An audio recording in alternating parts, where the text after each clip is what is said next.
The meeting to order. Robin, are you there? Are we online?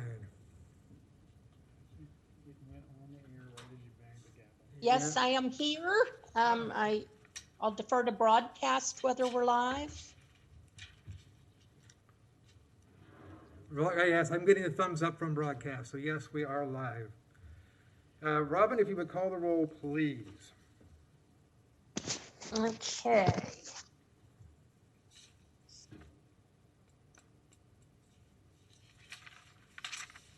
Member Porter? Here. Member Jacobson? Here.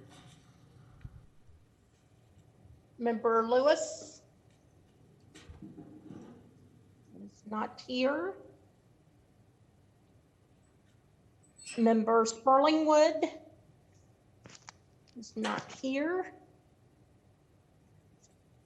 Member Rockwell? Here.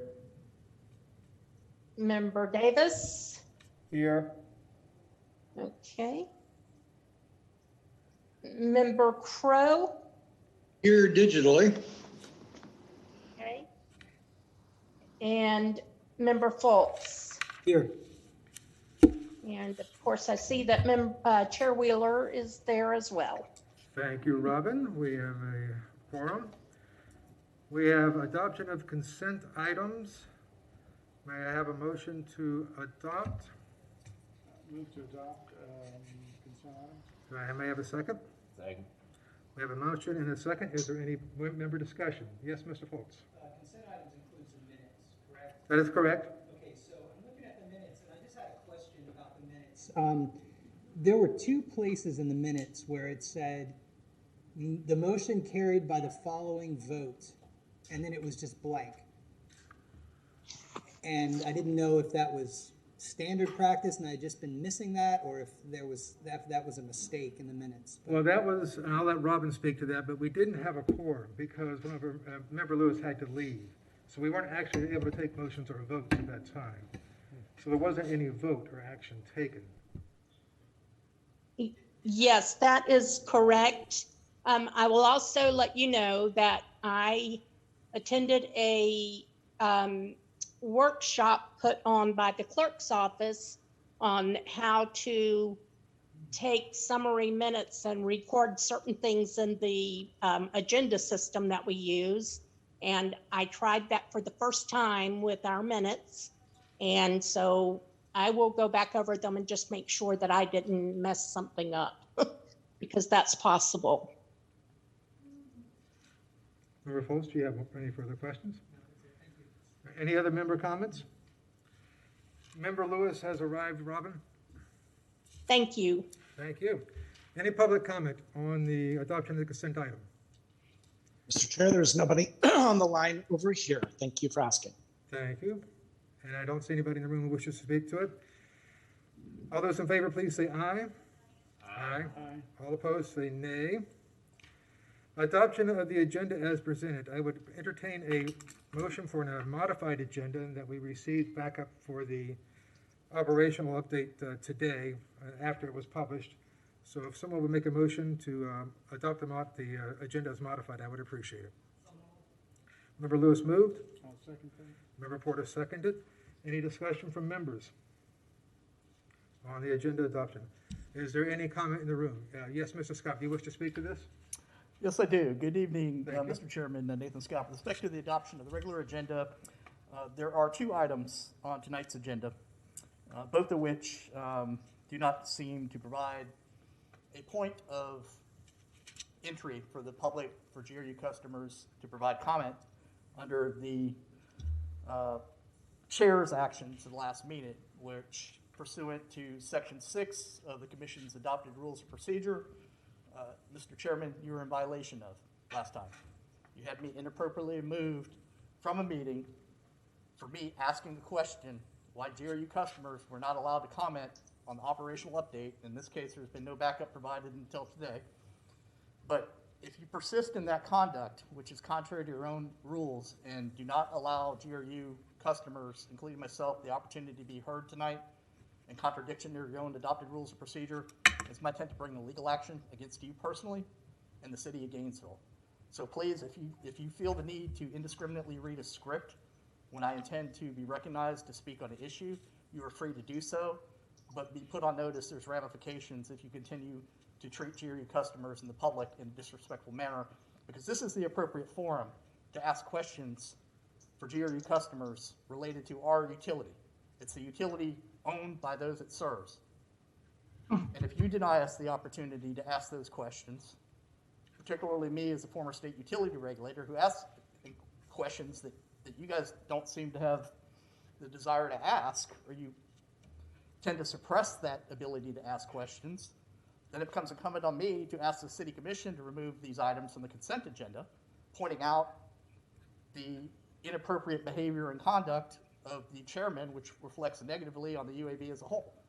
So again, I would encourage you to read your rules of procedure tonight, to change your conduct, and frankly, I think in light of what happened last time, you should owe me an apology, because it was you, Mr. Chairman, that wasn't following the rules. Thank you. Thank you, Mr. Scott, for your time. Is there any further public comment? No, sir, there is nobody on the lines at this time. Thank you. All those in favor of the motion as made, please say aye. Aye. Opposed, say nay. It passes unanimously. Okay, citizen comment. Do we have any comments from the board? Yes, Mr. Scott. Thank you, Mr. Chairman. Nathan Scott. So I'll make this brief and hopefully won't have to use the whole 3 minutes. As you know, as reported in the Latchwood Chronicle, the mayor has found it fit to request the resignation of Mr. Bilarski. I think that is an ill-advised request. I question how Mayor Poe can make that request outside of any public discussion, given government of the sunshine requirements, how he could know possibly there would be 4 votes, or how he would solely have the authority to speak for the commission and ask Mr. Bilarski to resign. But I think this commission, utility advisory board owes Mr. Bilarski and GRU the respect of opining that the mayor's actions requesting the resignation is not appropriate. And, you know, it may be short-sighted for this UAB not to look at the bigger picture, but you've had numerous charter officers resign yesterday, 2 of them. You've got problems across the board at the city commission. You've got $1.7 billion in outstanding debt at GRU. Rate increases that are 24% coming, that GRU customers can't even afford their bills to begin with. And now you're entertaining firing the general manager. The ramifications associating that for the credit rating agencies are something that need to be considered, because it's basically pouring gas, firing. I mean, what's the term from the David Bowie song? It's like putting out fires with gasoline. And if Mayor Poe really wants to roll the dice and do that, that's for him. But I think the UAB owes Mr. Bilarski the respect and dignity, irrespective of any feelings or, you know, how he states. I mean, if he's guilty of anything, he's speaking the truth and telling people what they don't want to hear. I'm guilty of that myself. But I think the UAB affirmatively should vote in support of Mr. Bilarski, and I'll yield the remainder of my time. Thank you. Thank you, Mr. Scott. Do we have any further comments, public comments? No, Mr. Chair, there's nobody on the lines at this time. Thank you so much. Let us move on to the State of the Utility Report. I believe Mr. Brown is presenting this. Good afternoon, Chair. This is board members. This is Daniel DeLeo, the Energy Supply Officer. I'm sitting in for Mr. Brown for the operational summary. He'll be joining us a little bit later. Good evening, Mr. DeLeo. Thank you. Okay. Yes, sir. For the month of August, you've seen the operational update. We have the 1 recordable injury. We had an employee that had a knife slip out of their hand in an attempt to try to grab the knife. As it slipped out of the hand, they lacerated their right finger, resulting in a recordable injury. For the month of August, we had 4 recordable car injuries and 1 rear end, so a total of 5 recordable vehicle injuries. 2 of those 5 were not GRU personnel fault, 2 of them at fault. We had 1 GRU vehicle that ran in the back of a vehicle, damaged a trunk and a window. We had another GRU vehicle backing out of a spot and hit another GRU vehicle while they were doing that. And both those are being addressed. The investigations are ongoing. From the environmental perspective, we had no environmental NOVs or environmental issues. We had one NERC compliance issue in which we had a cyber asset that we updated, but we did not update the documentation that's required within 30 days. There was no cybersecurity breach or cybersecurity risk, but the requirement is once you change out or modify a cyber asset, you have 30 days to report it, and we missed that 30-day window. We have self-report, and that is under investigation. From an operational standpoint, I'm going to cover energy supply because that's the area that I work in. For Kelly plant, we have conducted the full load testing on the new Unit 8 turbine and generator. I'm happy to report we had 40.5 megawatts out of the new Unit 8. That's 2 megawatts greater than the previous unit that we had, and that's a summer load. So we expect that to increase a little bit in the winter, but we have a 2 megawatt performance improvement out of Unit 8, and all indications are everything's been running very smoothly with the new turbine and generator. For the Deer Haven Renewable Retrofit Project, we have been up to 244 megawatts gross on natural gas alone. That's backing out all the coal. We have not been able to go above 244 megawatts because what's happening is the gas header pressure drops too drastically that reduces the reliability of our other units. In fact, it's dropping gas pressure so low it risks CT4 here at the Kelly plant. So we've had to stop that full load testing at 244 megawatts. The solution to that is our gas supply comes Florida Gas Transmission. And a year and a half ago, when we started this process, we worked with Florida Gas Transmission, nicknamed FGT, to do a gas line modification to increase the size of the gas line. Unfortunately, that will not be completed until July of 22. So we will continue to see what we can get out of load, but right now at this particular point, 244 megawatts gross natural gas, and we haven't been able to increase past that because of the natural gas header pressure. Again, the full load capability for Unit 2 will always be the dual fuel, which is when you go to coal and natural gas, and that's 252 megawatts gross. So that's the higher load available for the unit. That's all I have for the operational update, subject to any questions, items I can answer for the group. Member Porter, you have a question. Member Porter here, looking through the status report and just from memory, if you look at the gas usage, just tell me if I'm on the right track, but if you include the natural gas going into the cogen plant on campus, which goes through our system, and include all the large gas users, am I right in looking at those numbers that residential natural gas only is about 8% of the throughput of all natural gas going through GRU? Yes, Chair and board member, again, great question. The LDC, which is the residential customer, commercial customer loads, is about 8 to 10% of our load. The rest of it is used for power. We do not show the gas going to the cogen plant for University of Florida. We only show natural gas coming to the GRU operating units. So and of course, as you mentioned, the LDC, which is the residential customers. So that other line on the status report, is that the natural gas going to the South Energy Center, or what's that other? There's another line down there. Yes. Below that. Yes, South Energy. It's a separate business entity, and we have that going to the South Energy Center. That's correct. Okay, gotcha. All right, thank you. Any further questions? Member Foltz. I'm wondering, I've seen it in quarterly and annual reports from GRU, a really clean, easily digestible breakdown on the overall fuel mix of the utility. And I'm wondering if it would be feasible, not too difficult, to have something similar to that in our monthly operational updates. Board member, Member Foltz, I will discuss that with the Chief Operating Officer, Mr. Brown. We already provide that in other reports that we provide on operational updates.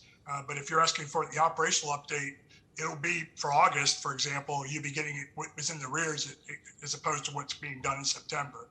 But we report that in other reports that we submit to outside agencies. So I'll discuss that with Mr. Brown and Mr. Pulaski. Will that meet your needs if it's shown in arrears? That's just, yeah. Sure. Yeah, I think just seeing it more regularly than say quarterly or annually would be helpful if that's possible. Thank you. If I could mention that one, I think one of the problems that happens sometimes is when you do it monthly, it can really skew the analysis because you have outages and things like that occur. So you might have Deer Haven Renewable down for a month, and all of a sudden you're showing that, and not for a month, but for a period of time. And so you smooth that out when you show it on a quarterly basis. But I don't think it's any problem to put that together. I'm just making you aware that sometimes it might not get you the result that you're looking for. That's all. Yeah. Thank you, General Manager. Chair and board member, I'd like to further extend on what the general manager just shared. Additionally, we're doing all kinds of testing on Deer Haven 2 that is part of the process. We're also doing testing at Unit 8. So if you're trying to compare it from year to year or from month to month, it's not going to be an apple-to-apple type comparison. And that's why we choose to do that in other reporting mechanisms. We do give you the load curves each month, so you know what the loads look like compared to last year versus this year. But I will discuss that further and see if that's something we can add. Thank you, Dino. Are there any other board member questions? Okay. Mr. Chair, I'm sorry. Member Crow has his hand up. He's online. Okay, I can't see it, but thank you. Go ahead, Fletcher. Hi, everybody. I read the operational report very carefully. A lot of you know that I was in the hospital for a couple of weeks, so I may be sort of behind the eight ball here and not up to date, but forgive me. But when I read that report, I had a question that didn't seem to be answered, and maybe you could answer it here. If you read the newspaper, you know that there's been a controversy about requiring vaccinations, and evidently there were some people that said they would resign from the staff of GRU because of that. And I was looking to see information about that and about staffing levels and vacancy levels and so forth, and I didn't see that. Could you address that for a minute and tell us the status of that and how that's worked out? I'll defer to General Manager on that. Yeah, I mean, the deadlines that have been set at the city include a September 7th attestation date. A long word to say that somebody needs to affirm whether they're fully vaccinated or they're not. Oh, and before I tell you even more, I'm sorry to hear you were in the hospital for a couple of weeks. I hope you're feeling better. Okay, good.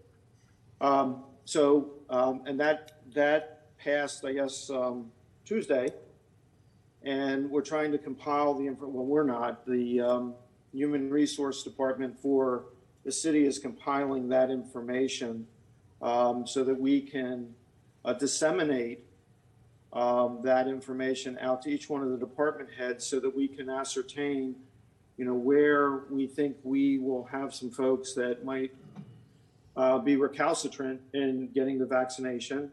Will we have to put some job postings out there to see if we can expand the pool of some potential candidates that we might need to get to replace some individuals. And then the second date is October 1st. And the October 1st date relates to the first date in which people have to have the first dosage, first dose of the vaccine. And the second date is October 31st, and that's the second. So we're kind of at the beginning of the time continuum. We do have a significant amount of people that have failed to turn in the attestation form, which is simply, yes, I am fully vaccinated, or no, I am not. But we're somewhat concerned at the moment that we have a significant amount of employees. I don't want to get into the details of how many they might be, but they're certainly in the triple digits. So, and we also are keeping track of folks that have either resigned or retired early. We have about 150 individuals who literally can retire now and get their 20-year, because they have their 20 years in and they can get their full pension. They won't have to wait until they're 65. And we have another 300 or so employees that don't even have 5 years tenure. So, you know, we're kind of going through the analysis of that now. I know Dino is on the line. He's got some concerns to, as each one of our officers does. And so when we have more information, we'll get back to you. Thank you, General Manager. I appreciate it. And I would like to state that I appreciate the City of Gainesville taking this proactive action to protect all of us, all their staff, all the folks who work with them. Do we have any other member comments? I had a question. Member Lewis. So you said that there were numbers in the triple amount, Ed, for people who didn't do the attestation form or whatever you all had. What is the penalty at this point for them? Are there any repercussions? Is that saying it's a triple digits that we're gonna let go if we don't get the, oh, thank you. Are those people that we're gonna let go of if they don't sign?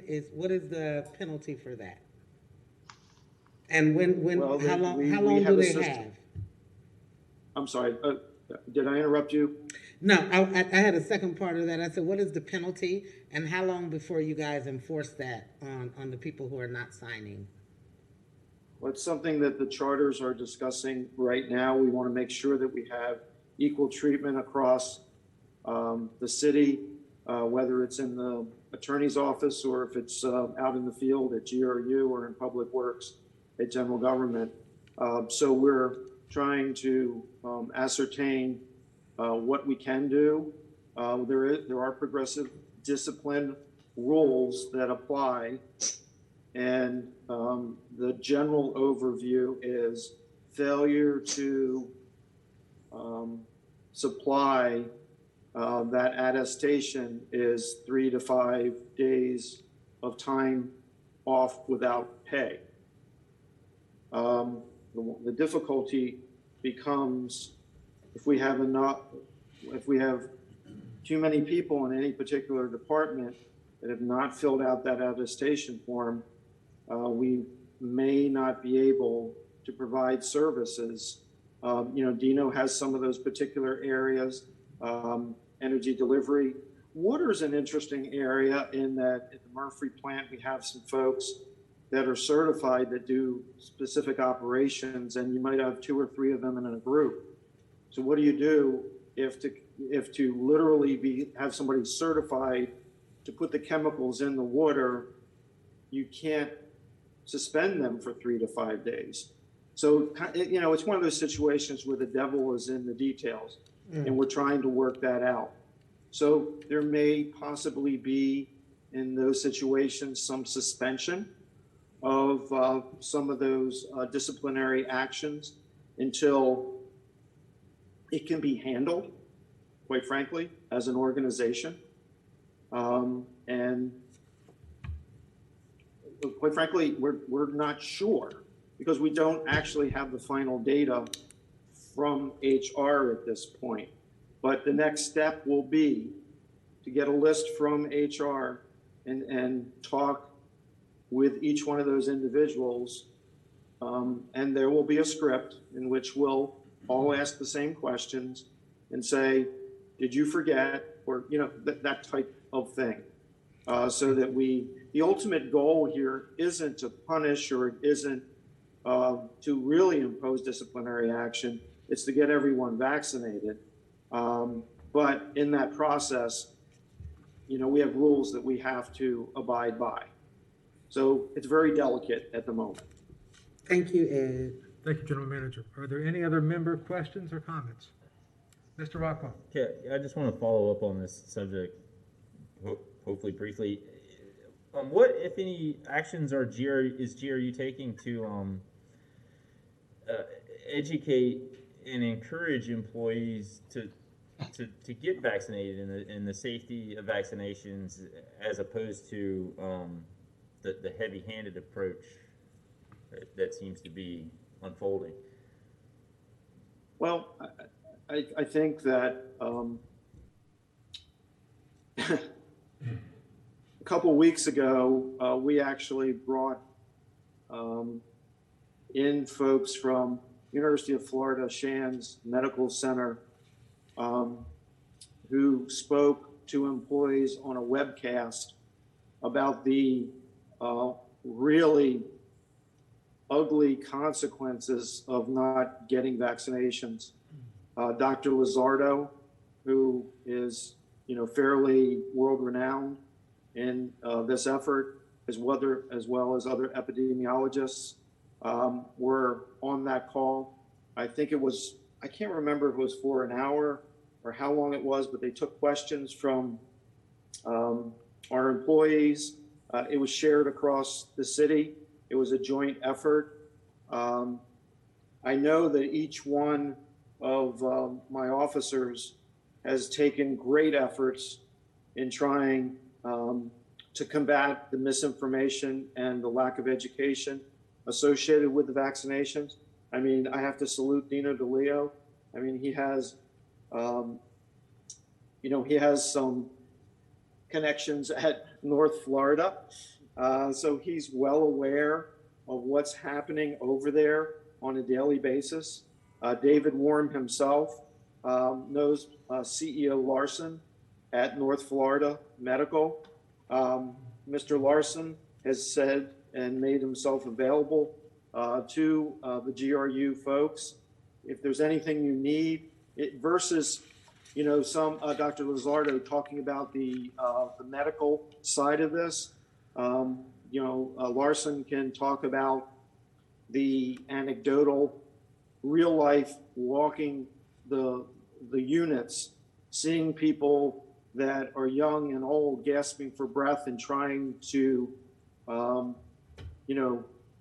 get back to a life they once knew. So I think that's been powerful for a lot of people. I think, unfortunately, and it was kind of foreshadowed early on when we had communications with Dr. Chaka, who was the medical advisor to the city commission, where she said, unfortunately, in her discussions and her interactions, there's a core group of individuals that, find it hard to, frankly, trust in a vaccination. And whether you educate or whether you mandate, it's a tough sell. And that comment that she made to all the charters when we first got into this, we're seeing it come true. And it's quite frankly, it's heartbreaking. I mean, it's disheartening and it's heartbreaking because you don't want to see any of your fellow employees go down a path in which, they're going to make their fellow employees sick and themselves even sicker, because we know that the vaccinated folks do much, much, much better in terms of, fatalities and even getting severe sicknesses. And that's something, when we get together on our executive calls and our leadership calls, Dino will give us the facts from what he hears that are happening there. That 2% or 3% of the folks that are in the ICU are vaccinated people. The 97, 98% are unvaccinated people. So yeah, it's a story that's being told. I wish we had better news. Thank you, General Manager. Member Jacobson. Real quick though, excuse me, Chair Member and Rockwell, I want to be clear on, just to add to the General Manager, we've been talking about the vaccine since January. We've been promoting the vaccine and talking about the vaccine every day. We wanted to get ourselves in a less risk environment, reducing our risk for employees. So we've been advocating. We share links within the CDC. We share links within our GRU Daily. So we've been talking about the vaccine long before the mandate came and trying to encourage people to evaluate and find out where their gaps, what they want, what information we can provide them that would help them and make them comfortable. We've been doing that since January. That didn't just start in the August, July timeframe. And I've been seeing that. I've noticed that you have a lot of education programs going on. The city is providing incentives, so I commend you for that. Member Jacobson. Just, first just to say, it's such a tough issue. I mean, I clearly believe in vaccines. Within my own company, we really struggle in where does personal responsibility and personal freedoms intersect with protecting others. But I was just reading that the White House has announced, I don't know if you guys have heard this, that they're going to start requiring all businesses with more than 100 people to be either vaccinated or tested weekly. I guess this is maybe a question for Ed. Is that going to possibly help the situation where it's not just, oh, the city's doing this? If you leave here, you'll be out of the frying pan and into the fire, and it's not going to be quite so opposed. Yeah, I mean, I think it's interesting. I think it helps. I mean, I think we saw a little pop. I mean, what I heard from the employees were a lot of things. But one of the things was that the Pfizer drug the vaccine was not FDA approved, and then boom, it got FDA approved. So I think we got a pop with a bunch of folks taking it at that point. But at some point, it's not about facts and it's not about reason. I think, I'm hoping that the fact that all these institutions will be incentivized to do this will help everybody feel like they're in the same boat, because I do think that part of that idea of trust or mistrust is these are not my words, it's what other people have said. They felt that they went and did a lot of things, and now they're being singled out as being people that are problems instead of people that were at one time being classified as heroes.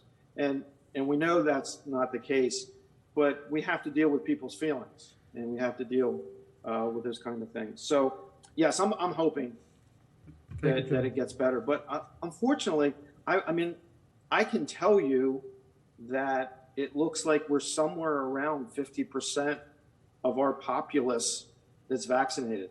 We have 2,500 employees at the city of Gainesville. I mean, that means that there's 1,200 to 1,300 employees that still are not vaccinated. And so if I take you back to the conversation or the questions you had, we can't discipline 1,200 to 1,300 employees. We shut down. Thank you, General Manager. Member Fultz, you had a question? Actually, Mr. DeLeo covered it. I've been pretty impressed with the sort of like internal public relations campaign that GRU's been doing for months now, of educating people about the vaccination, as evidenced in the GRU Daily. So yeah, absolutely. Are there any other further member comments? Is there any public comments? No, sir. There's no public comments on the line at this time. Thank you, Mr. Scott. Thanks for the questions, everyone. Yes, thank you, Mr. Chairman. Nathan Scott. Appreciate the opportunity to ask a question. So I want to thank GRU for the update on the Deerhaven 2 conversion.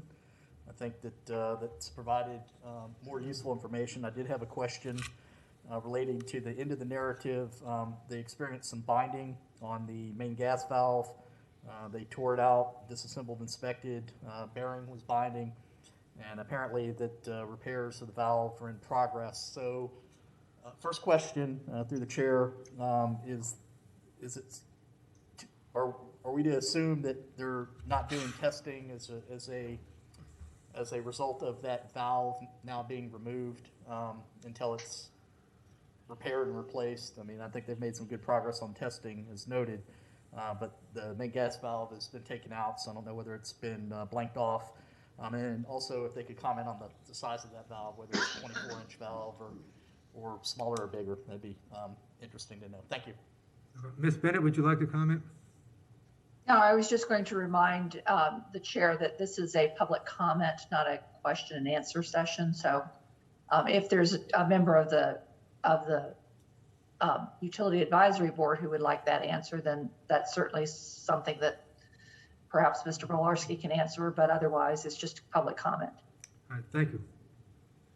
Are there any other member comments? Yes, Member Foltz. If that's something that staff can easily answer, I would certainly appreciate it if staff would respond to that question. Okay, General Manager. Yeah, I think that's a wonderful question for Dino DeLea. Yes, Chair and UAB members. So from the gas valve itself, the main gas valve is a 10-inch valve. The main gas valve was pulled on the 31st of August, and it was reinstalled on the 5th of September. It was repaired in Lakeland, Florida. They found one bearing that was sticking on top of the actual valve itself. The valve itself is operating adequately for us to be able to do testing. It doesn't respond like we want it to when we have load changes. And it appears that the actuator that actually operates the valve doesn't not have enough theoretical mechanical advantage to operate the valve smoothly.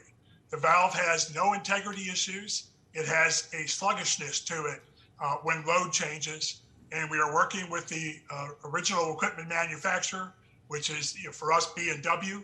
Babcock & Wilcox is the OEM for that valve. We're working on resolving those issues through an actuator upgrade, which may not even happen either until our outage in the spring or outage in the fall. But the valve itself, integrity-wise, is fine. It's been able to operate. It just didn't operate as smoothly as it's needed for load changes like a summer weather condition. So hopefully that answered the questions. Any other questions from the board members? Do we have any other questions? Thank you, sir, for the report, and I appreciate it. And we'll move on to old business. Public engagement strategy for public input on the UAB's utility energy policy. Staff will present GRU's plan to inform and educate its customers about the UAB's utility energy policy. Staff, you're on. Good evening, Chair and board members. I am Yvette Carter from the Office of Inclusion, and I do have a brief update as to where we are on the engagement plan. So staff has had discussions with the mayor and Member Lewis about the request specifically to reach out to communities that may be most burdened by the policy and may have the least amount of education around what the policy means and would specifically, how it would specifically affect their communities and their households in particular. So the staff that have met and are working together are two folks from General Government's Communications Office, and Wolf Shelby Taylor, and myself and David Warm from GRU's Communications Department. And so per the request, we listened to the requests of the mayor and Member Lewis, and those were to specifically work with the community on understanding and learning more about and engaging more around the parts of the three parts of the policy: energy conservation, renewable energy, and the built environment. So our plans moving forward are to host two events, preferably in-person outdoor events that we would be able to follow CDC guidelines easily. And those two events to happen prior to the winter break. So we are proposing to host an event in mid to late October and another in early to mid-November. So we would meet that deadline. And then also we will have staff on hand as subject matter experts. But in the discussions with the mayor and Member Lewis, we feel like it's most appropriate to have a member of the UAB to facilitate the discussions. And so our proposal or our recommendation would be to have Member Lewis be that facilitator. And if others from the UAB would like to join in as well, we can definitely include you all in that plan. So that is the very, very brief, high-level view of what we've discussed so far. Moving forward, we are scheduling our next meeting to talk specifically about the two locations in town that we could be most accessible to the members of the community that would be affected or most burdened, potentially burdened by this policy, or have the least amount of education around this policy. And then we would also iron out the details as to what the run of show would be for this these education sessions. I believe, yes, Mr. Warm is on the line, and I am here to answer questions that the board may have. Mr. Warren, did you want to speak as follow-up on staff? No, I'm welcome to answer any questions you guys might have, but I don't have anything to add to what Yvette already said. Thank you, sir. I'm going to turn this over to Member Lewis. I do want to ask a quick question because I can't write quickly enough. The three areas that you mentioned, that the principal, thank you, energy conservation, renewable energy, and built environment. Thank you. Member Lewis, please. Okay, thank you, Chair. So those, and just so you know, those three areas came from a previous meeting before the mayor and Dr. Wolf met with Yvette and her team. I met with the mayor and Dr. Wolf and myself. We had a meeting back in August, and we talked about, you know, the need to do the entire policy, what parts of the policy, you know, what really affected, or what do we think that people would want to weigh in.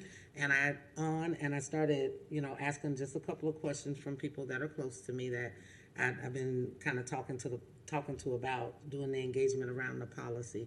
And that's when we came up with the built environment, things that are outgoing, things that are pertaining to, I didn't want to create an opportunity, or I didn't want to try to dive into some of that loads and millage rates and all that stuff that is a lot of technical stuff that the public, just so you're clear, is always welcome to come here and attend our meetings and learn more about that and reach out to them.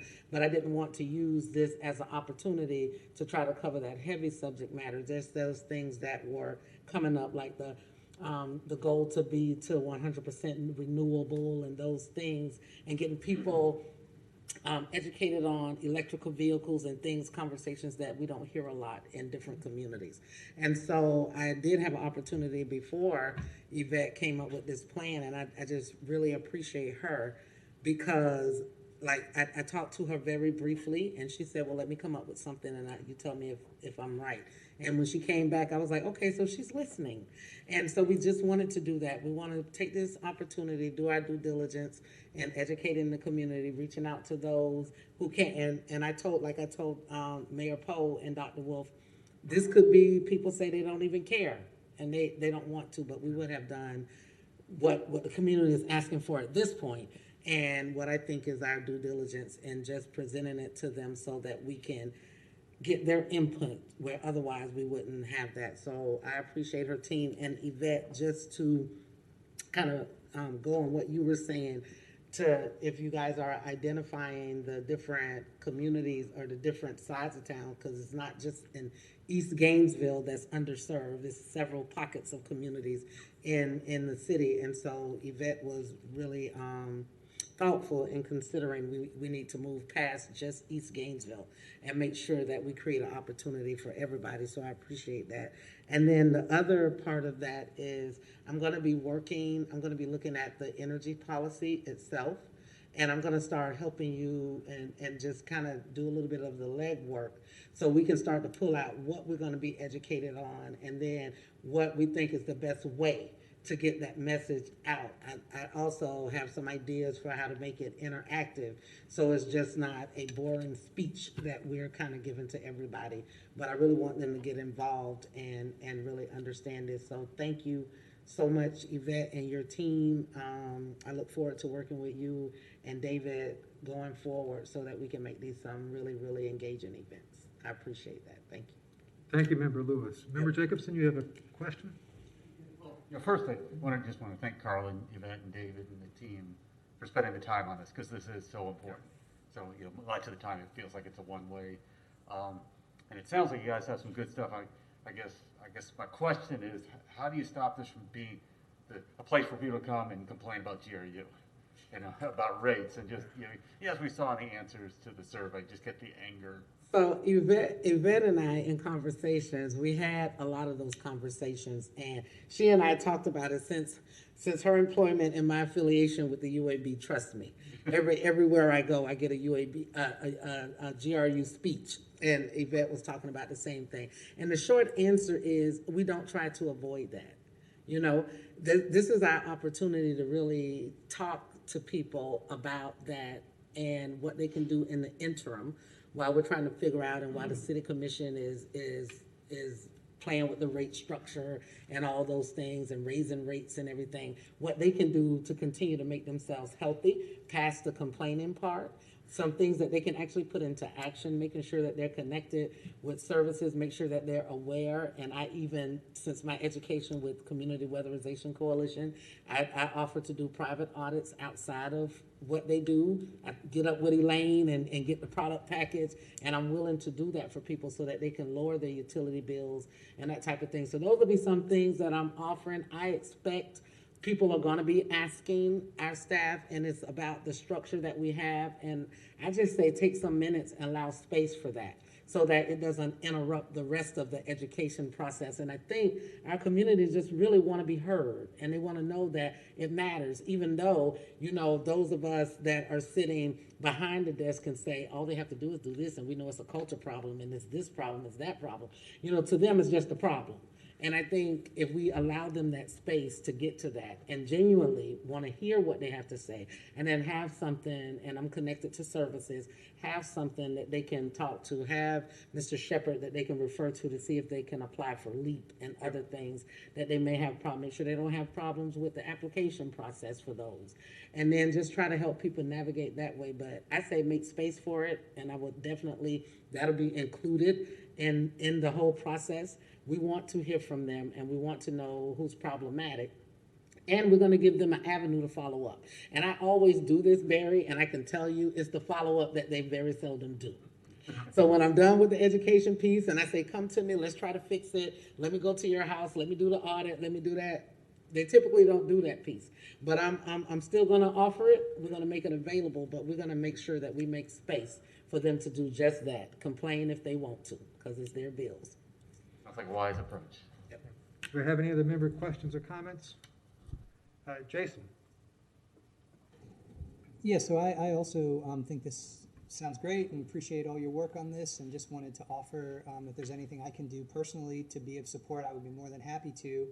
And I also just wanted to briefly mention two sort of ancillary opportunities that we might be thinking about as well.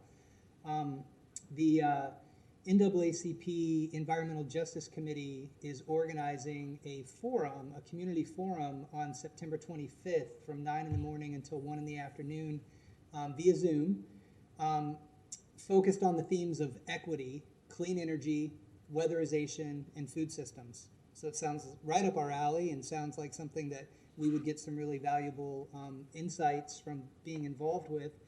And then the other one, I've heard from numerous individuals the suggestion that this body meet with the Citizens Climate Advisory Committee.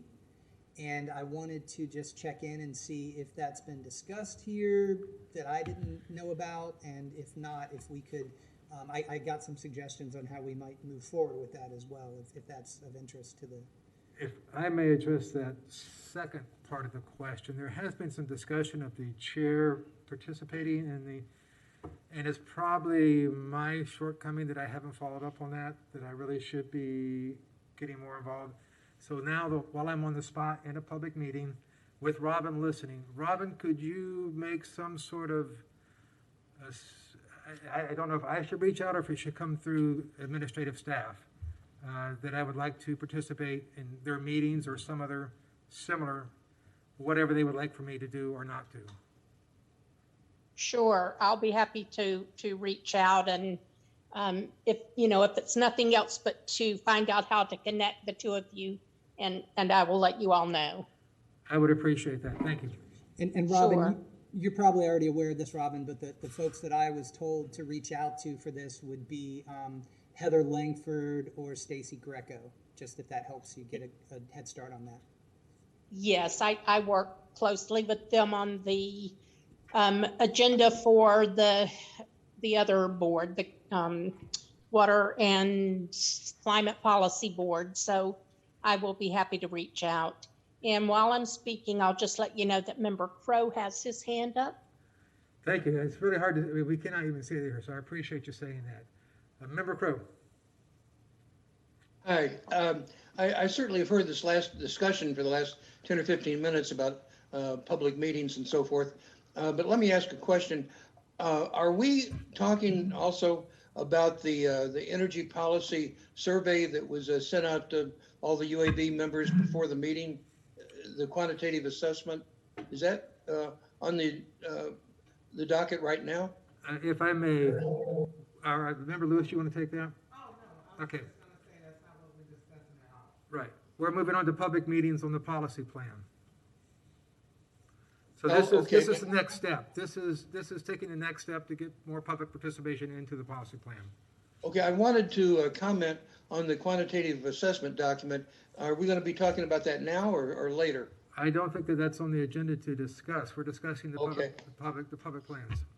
All right. Well, I just wanted to give some kudos. I think everyone knows that I was quite displeased with the original document, that I called it cherry picking, and it wasn't quantitative. Obviously, this one is quantitative, and I just wanted to give some kudos to the people that developed it, and I think they did an outstanding job. That's all I want to say.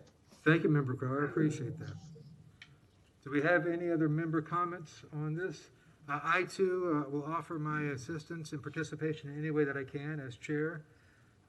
If I'm there available for the dates, please let me know and I'll be there. Okay, absolutely. And then, I'm sorry. Wrong button. Thank you. And I let Robin know so that she can make sure that she notices if we're all gonna be doing whatever. That has to be a thing, right? Yeah, we had this discussion in our last meeting. I think Robin said no matter how we cut the pie, we're going to have to publicly notice. So.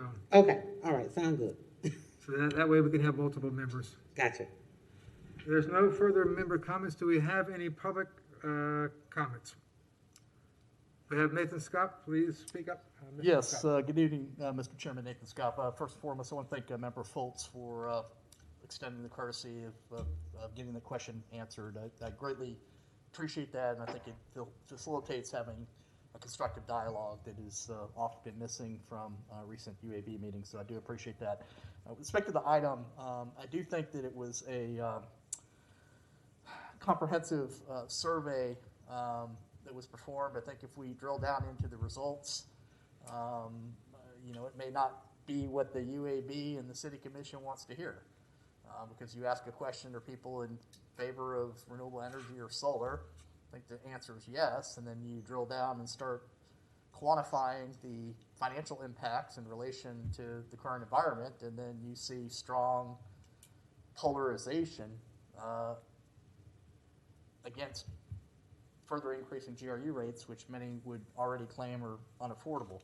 So I think while it may not be something that the UAB and the City Commission likes, I think it reflects upon the sentiment that not everyone outside the small echo chamber is happy with some of the policies and the financial harm resulting from not only past bad decisions of the City Commission that may have been well-intended but were poorly executed, but the current path up to and including the suggestion that we should ask the general manager to resign.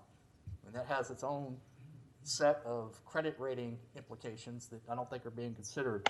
But I think that I'd hope there had been more additional discussion on the items, like on a line item by line item basis. Like I say, it may not matter because I know consensus-wise, if you look at that survey as a whole holistically, it's an indictment on the policies of the UAB and the City Commission as it relates to rate impact on GRU bills.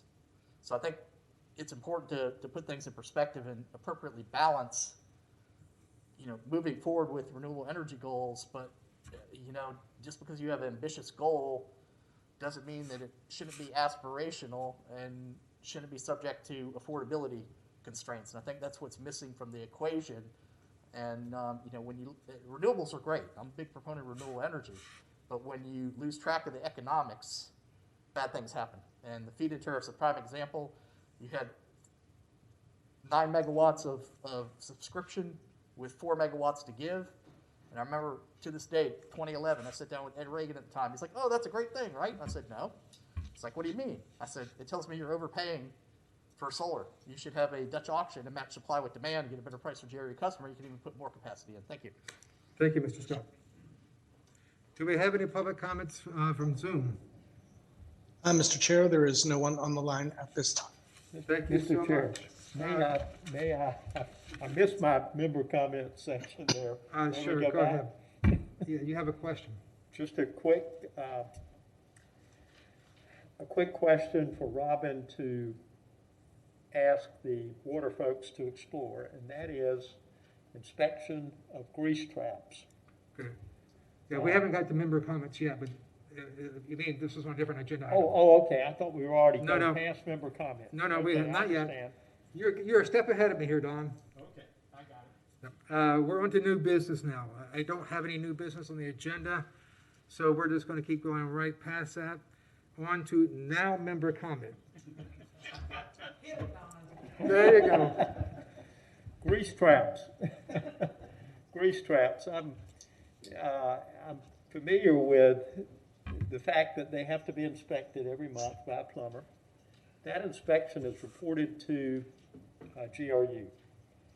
I'm curious about whether there's some fee that GRU charges for monitoring grease traps, whether they do it as a protective measure to prevent grease from being put into the sewer system, and whether there are other monitoring areas that we're not aware of, where they perform monitoring, that maybe they should be charging a fee to perform. I don't know how many people are devoted to this task, or exactly what it involves, but I would be curious about hearing more about any monitoring that GRU does that is required on a monthly basis. I'm guessing Mr. Cunningham would be the best person to answer those questions, and I don't think he's on the line tonight. Yeah, Ed? no, you're correct. He's in charge of our FOG program, fats, oils, and greases. I think it might be advisable if we kind of gave you a little briefing. We could get Tony to put together something and let you know at another, UAB meeting how the fee structure works. Yeah, we do have different monitoring locations, and I think it's all of the above in what you said. Well, that would be a good presentation. Thank you for offering. Let's schedule that for the next available, when staff can do the next available meeting. Are there any other member comments? Yes, Member Porter. I just wanted to go back and comment on something that General Manager Belarski said about the rate of vaccinations in the populace being about 50%. But not to be too flippant, but I think most of the employees at GRU are 18 or over. And in that category, people that have had at least one vaccine, it's over 70%. So that takes a little bit of our worry out about how far we have to go yet. It's still a big number, but it's a lot better than 50%. So again, keeping track of those numbers is just been something else I do with my number tracking. Thank you for that clarification. That if I could address that for a second, I think that's a good point. I think we kind of had a misstep when we did the attestation form. We kind of made it binary. It was either yes, you're fully vaccinated, or no. At the time, I had talked about making that fully vaccinated. And fully vaccinated, for those that aren't aware, means you've had your second dose and it's 12 days after. Right. So by CDC guidelines, it's 12 days after. So that's a high bar at that moment. The second box, I think, should have been you've had your 2 doses. And then the third box should have been you had 1 dose. And then the fourth one should have been hell no. Right? So I think if we look at people that, as you suggested, have had the 1 dose, or in the it should be higher than that. Mm-hmm. I would concur. Yeah. Thanks, Ed. Do we have any Sure. other member comments? Member Rockwell? I hesitate to even bring it up. I just want to say, I try to stay plugged into local news and things that are going on, but I'm just going to say that tonight is with Mr. Scott's comment at the beginning of the meeting, it's the first time hearing of this situation with the mayor and General Manager Bilarski, and I'm honestly still trying to process it. And I just want to throw it out there if that's I don't know what timetable they're looking at for that, and if that's an agenda item, a discussion item that this board may want to entertain, or if it even matters. If I may, I would prefer that we stay out of that as a personnel issue for the city, the mayor, and the city commission, and I would just assume that we not get involved in someplace where we may not be the appropriate people to be speaking on it. I think we need to have some more information on it as well. Perhaps if the city commission wants to bring something back to us, but I would be interested in hearing the rationale for this at least, and I would just say, at risk of putting our opinions out here, and this is unfortunately because of sunshine laws, this is the only time we can discuss these kind of things and make our opinions known. But I would just say, in a rare instance, I actually agree with Mr. Scott's comments. And I'll just leave it at that. But so thank you for the time. do we have any other member comments? Member Lewis? I'm sorry. I just kind of wanted to agree with you. While I don't understand or have all the information to even form an opinion on that, it is definitely something that is way out of our scope. And unless we're called on, that is not something I think we should get involved in. Thank you. And I love Ed. I'm gonna just add that in there. Thank you, Member Lewis. I do have two comments. Again, I'm going to remind staff that we still have questions unanswered from our joint City Commission UAB meeting. There was a fossil gas presentation in which Member Porter and others had questions that were going to get reported back to us from that meeting. We also have a recommendation for conservation for an appraisal of the rebate and conservation programs, and I'm asking that that be put on our next meeting. All right, are there any other member comments?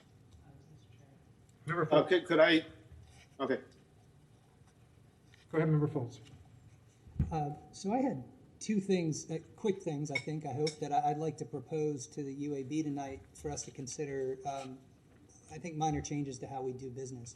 And it's just, as an observer of these meetings, over the months here, I've kind of noticed this tendency where we'll talk about something in a meeting, we'll sort of, make a comment to staff about bringing us back information. And this is not meant in any way as an aspersion to anyone, but, sometimes that information makes its way back to us. Sometimes things just kind of fall off the radar. And I, as an individual on this body, have had a hard time myself keeping track of all the different conversations and things that might come back to us one day and where all the threads are leading here. And so I wondered if it would be within the purview of Sunshine for us to have one working document, basically, that is on the UAB website, maintained by the chair or by a member that was volunteering to do so, to just basically say, these are informational items that we are waiting on responses from staff on, and these are action items. These are things that we are actively working on or hoping to work on, that those could be maintained that could be maintained in one place where anybody from the public or this board could access it. I think it would help us be better organized and help staff actually follow up with us better about the things we're asking for. So that's part one of what I'm asking. And then the second part directly related to that, I would actually like to see us, if folks are okay with this, when we are asking for information from staff for any particular issue, rather than just the process that I've seen where it's just, generally the chair turns to Robin and says, hey, can we, we'd like to get this information. I'd actually like to see us do it as a formal motion where we are very specific about what we're looking for and we vote on it and it goes into the minutes. And I know that might add a little bit of time to our meetings, but I actually think that it would make us more effective as a body. So those are two things I've been thinking about, particularly after our APPA discussion at the workshop, that I wanted to just bring back to folks and see if this group would be in support of that. I think that's a discussion we should have with Robin and with Lisa Bennett about how and what we could post up on the website.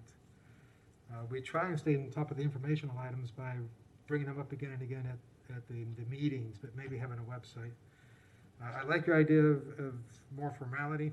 Just so you know, the two questions I just asked about the gas and the rebates and conservation were brought up at the joint meeting and were voted on. So I think that's a good example of that, when that works.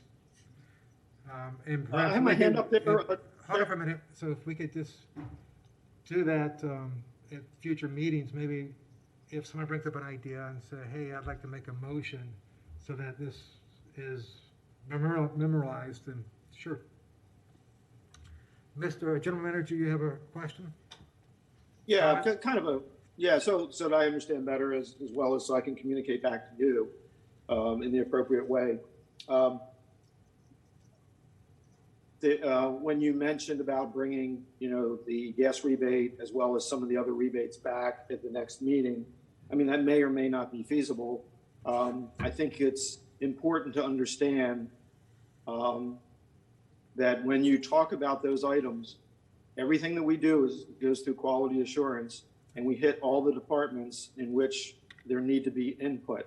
So when you start talking about rebate structures, you talk about revenue impact. Not only, that's not just on the gas side, it's also in rates, it's also in BFA, and it's in operations. So, getting those folks together, trying to do those things, there's no slow walking here.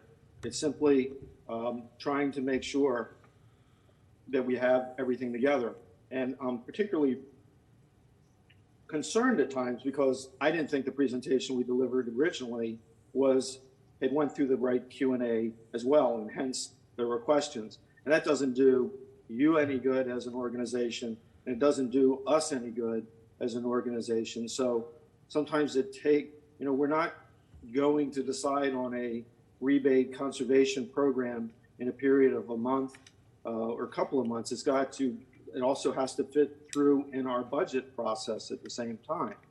So there's a lot of moving parts throughout this whole thing. I would also say that I concur what Jason has said about having this motion, and I think it was you did the same, Chair. Sometimes it's hard to hear one person say, yeah, I'd like this, to go back and pick up all these particular items and all these particular asks, I think need to be a little bit more formalized, or there gets to be some confusion. And quite frankly, you're not the only board that does it. I mean, we have the same issues from time to time with the city commission, where, they will, in all good intentions, try to ask and do things. And, it would be nice to have that formal motion that's approved. So long-winded way of saying I agree with that part. Thank you, General Manager. And I will notice for staff's benefit that there are pretty much every municipal utility in the state has a rebate program. Clay Electric has one, Duke, all the IOUs have them. So I think there's a good base of information out there that would help facilitate this discussion. They're fairly widespread, widely used amongst the utilities in the state. So I would hope that we could kind of catch up. Any other member comments? Member Jacobson. Tag on to what Jason was. I appreciate what you're saying, and I agree. A more formal process, and this is no way meant to be a dispersion. I don't think you meant it that way, and I don't either on GRU. But just because it does feel like sometimes we'll ask a question and you don't know, is that forgotten? Is it going to take a lot of review and a bunch of stuff is happening we don't know about? Or is it because is it a question where GRU just says, hey, we don't have the time to do that because they aren't obligated to answer all of our questions? And again, not meant to disperse, so a process for them to come back sometimes, ask for clarification, or just say, that's gonna take a lot of time. If you really want that answered, you're gonna have to get the city commission to say, yeah, we want that answered in order for us to allocate that much staff time. But I think some kind of And I think that's what we've been process. doing. We have, the joint meetings, that's typically where we get staff responses after meeting with the joint city commission, UAB, that when the city commissioners make the motion, it's pretty straightforward. Sure. Yeah. Yeah, but there are a number of times, like within our meetings, we'll say, Yeah. we'd like to have this, and we don't have the authority to say, GRU, bring us this back. We can ask for it. And for them to just answer, or to say, well, what do you want, before we put a whole bunch of work into it. Thank you. Thank you. Are there any member comments, other member comments? I can't see member Crowe has his hand up. Mr. That time I Chair. saw it. Yeah, Fletcher has his hand. Thank you. Yeah, thank you. I've been a member of the UAB now about a year. And of course, during that time period, of course, there have been lots and lots and lots and lots of requests for information, some more complex than others, but a lot of these requests. And I just want to go on record in saying that when you look at the activities that we've been involved with during the time I've been on the board, I would say that my feeling is that we've been basically brushed off. And I understand that Ed Bilarski has said what he said about the complex need for vetting answers and all that. And that's certainly true. But I just want to say that I feel as a board member that we've been disregarded and not really responded to in general. And I don't appreciate that. And I would like to see a much more responsive kind of help in the future. Thank you, member Crowe. I appreciate that. Are there any other member comments?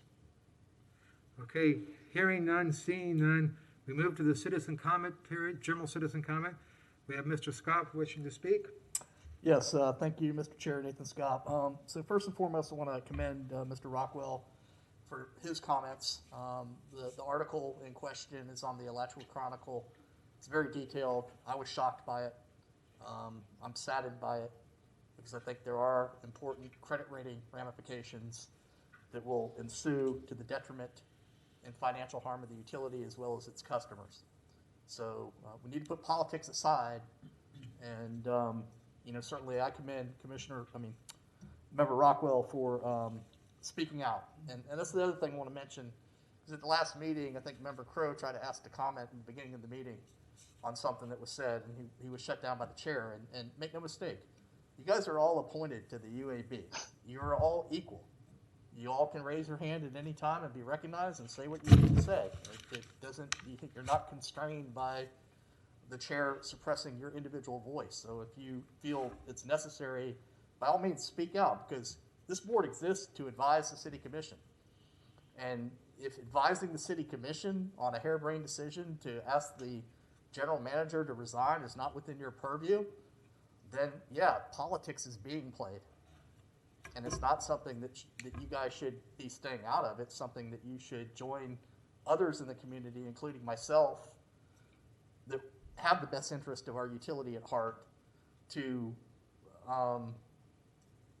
cause the city commission to exercise some restraint rather than just doing things that defy logic. I mean, Mayor Poe should articulate his reasons. If he has some reasons, then he needs to state those with particularity. But the bottom line is, I'm shocked that he could suggest that a resignation be tendered consistent with the employment agreement outside of the sunshine. I mean, is he clairvoyant? Does he know he has 4 votes to fire Mr. Bilarski? But I think the general manager, we all have faults. I have faults. Okay, my delivery is probably not the best at times when I get frustrated. Doesn't mean I don't know what I'm talking about. It just means that when we have dialogue like Mr. Rockwell or Mr. Foltz, we can all make better decisions. We don't have to like each other, but we can all get along, and that's the part of the frustration with city government that I have and many others have. But with respect to this disturbing article, which I have no doubt, based on the reading of the article and the factual basis behind it, that event in fact happened, and the city commission could discuss this as early as a special meeting on Monday. And so I think it is incumbent upon the UAB to opine, if not as a collective body, then individually. By all means, speak out if you think this is wrong, because I do. Thank you. Thank you, Mr. Scott. All right, are there any member comments from Zoom world? No, Mr. Chair, there's nobody on the lines at this time.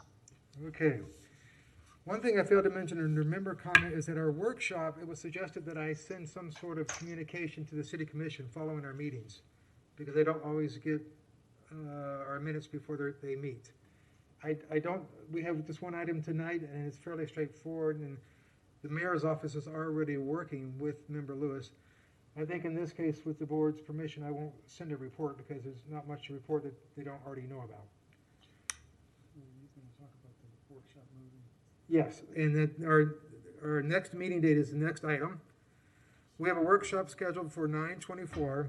Conflicts with the city commission meeting. Staff suggests rescheduling or canceling. For the record, I will not be able to attend that workshop. So I will leave it up to the rest of you and Acting Chair Jacobson, if he's going to be here, to decide whether or not you want to reschedule that or cancel that workshop.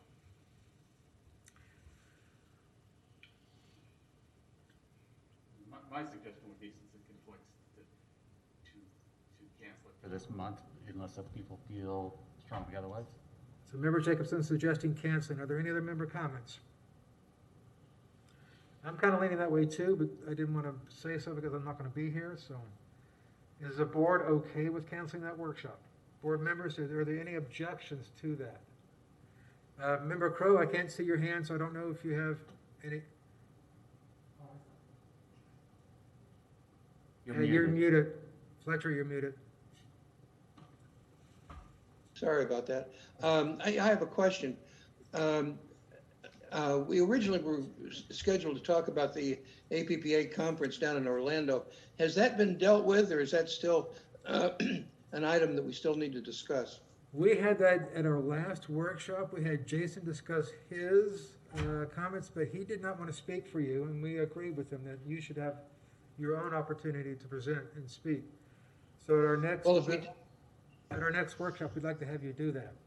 Well, if we have a workshop and it's not canceled, I'm happy to be on the agenda for 10 minutes. If we cancel this one, it would be on the one following. Okay. So do you have a preference as to whether it would be this one or the one following?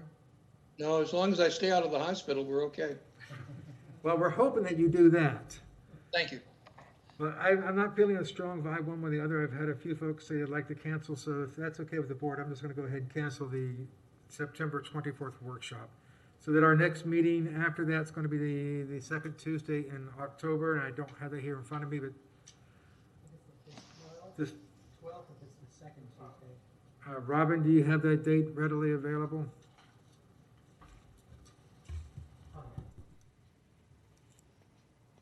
She's checking. Yes, that will be October 14th. October 14th. That's a Tuesday. I'm getting my workshops and my mixed up. Yep. No, that'll be your regular meeting, Chair, on October Right. 14th. Right. Yes. Okay. And then the next workshop following that will be the end of that month. Yep. Okay. So our next meeting will be October 14th, will be your regular board meeting, and then later that month we'll have the workshop. Anything else before I say adjourn? Thank you all for your time. Thank you, Fletcher, for joining us. We're so glad you're back with us now and out of the hospital. Welcome back. Thank you. This meeting is adjourned.